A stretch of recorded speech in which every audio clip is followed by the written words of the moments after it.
I went to the bathroom, was on the floor crying. You must have an insane pain tolerance. Hi, I'm here with my new friend Brittany. Tell us about yourself. I just made the world team for Team USA in the 100 meters. I heard you are an endo warrior. I am an endo girl. This is my first time ever talking about it openly. How many tampons and pads do you think you go through? 8 or 10. That's like changing a tampon every hour. I remember the first time I went in, the doctor just told me just go back to training. I'm like, I'm in pain. He's like, it's okay, it's normal. I think it's exciting to get clarity, just to know that the pain that I experience, the bleeding that I have on my period isn't normal. The doctor told me to get a hysterectomy, and I was like, I'm 26. I was a male doctor. One of the new symptoms I'm having is very nausea. I honestly feel like I'm having pregnancy symptoms, which also affects your fertility. Do what I can do, try to stay away from things that make me nauseous, heating pads, and just really calm zen. When they told me that the pain was equivalent to birth, I was like, this makes sense, because it literally feels like contractions. Your uterus is really contracting to get that lining out of you. When the biggest thing they always try to push at me is birth control, and I'm just like, the hysterectomy, all the birth control is so fucked up because there's also,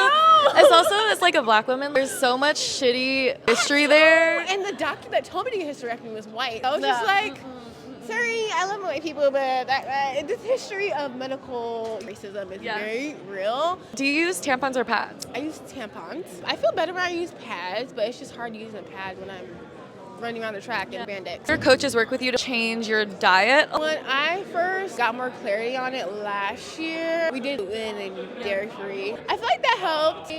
I do try to stay away from inflammatory foods, high stress situations, even though my job is a high stress situation.